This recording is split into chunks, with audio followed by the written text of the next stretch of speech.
We're not a lower level team. This is not a lower level program. When it is operating at peak efficiency, Florida State can be the best program in America.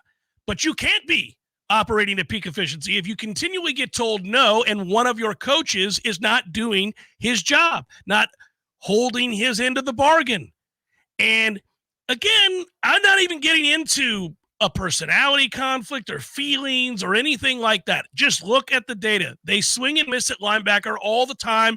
It's very frustrating, and this just adds to the ledger. He had 3 guys this week, and he went 0 for 3. 0 for 3 speaks for itself. 0 for 3. Sucks. Sure. In a vacuum, you can say, well, there were some circumstances with this one kid over here, and we really didn't know about it. But behind the scenes, he kind of always wanted to go to Arkansas, and there was a familial connection there, and that was going to be tough to overcome. Okay, I'll hear that. What about the other kid?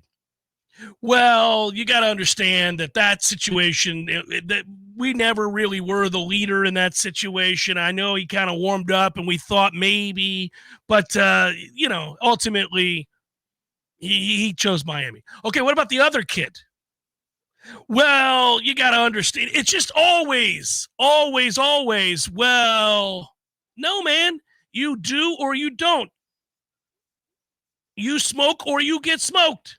We lose these battles all the time, and that's got to stop.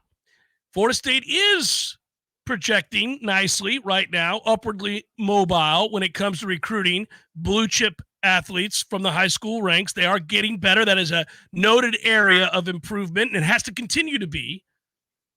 The idea being that you're going to get back to routinely recruiting top 10 classes while also utilizing the transfer portal to add to what is a solid base of player that you bring in from the high school ranks. We already know they've got that part of it down.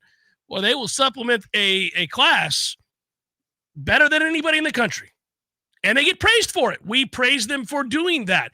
They came along at just the right time. Mike Norvell turned out to be the right guy at the right time who recognized, well, here's my path. These fans are impatient because they have a history at Florida State of winning a whole bunch of football games and being great.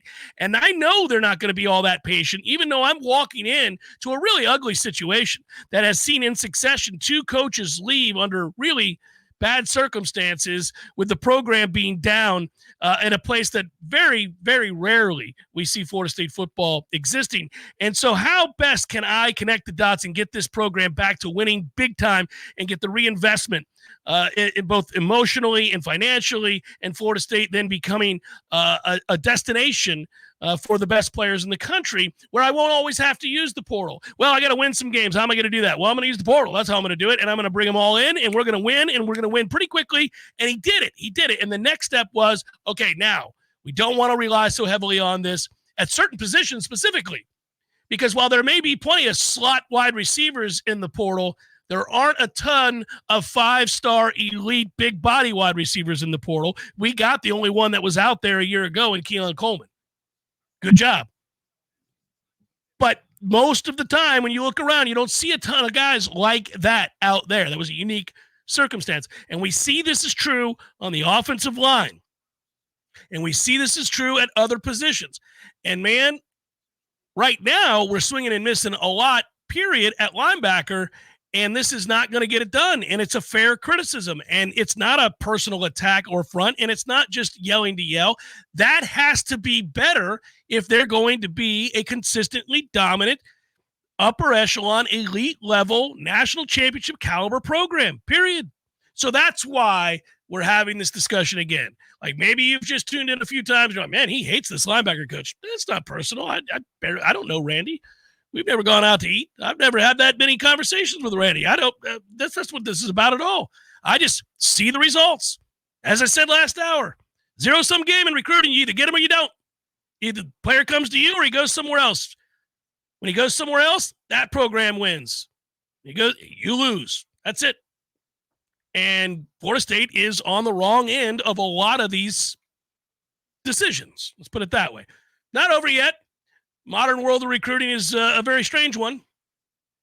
You know, maybe you end up getting them after all. We're not going to know until December. So I won't. I mean, certainly they won't give up, and they'll continue to fight. And maybe if it does happen that they wrestle back control of the recruitment and they get the young man and he says yes and decides to, decommit from Arkansas and goes to Florida State, well, then we'll say, okay, well, good job, Randy. Boy, that was like pulling teeth, but all right, maybe we will. I hope so, but I don't hold out a lot of hope because the track record doesn't suggest I should. Yeah, this is something where you've got a player like an Azareye'h Thomas at corner, like Shaheem Brown at safety, like Patrick Payton at defensive end. You know, you're excited about what the transfer portal's brought you at receiver these last few cycles. Malik Benson is the latest, but you're excited about what Hakeem Williams could be at receiver, what Lucas Simmons and Andre Otto are going to be on the offensive line. Like, you're allowed to go have studs at this position because you get them at other positions. That's via the portal, via the high school ranks, and we're a mix of both. We're a mix, but you're starting to see more stars or star potential emerge from our high school classes. They're starting to rise and develop into a place where they can give us a lot of reps at Florida State. And it feels like it's a very redundant / remedial argument to say that we're allowed to have great players at Florida State. But here I am saying we're allowed to have great players at Florida State. And if you want to argue that we should have great players at Florida State, I'm not going to argue with you. And that can happen at any position. We're allowed to do that. It's a thing that can happen. It is. Yeah, it's mandated, in fact, if you seek to win national championships. And great job, Cubby Dole, in reference to Glengarry Glen Ross, one of the great movies ever, great plays ever. Yeah, man, that's right. Get them to sign on the line, which is dotted. It is frustrating. We'll see.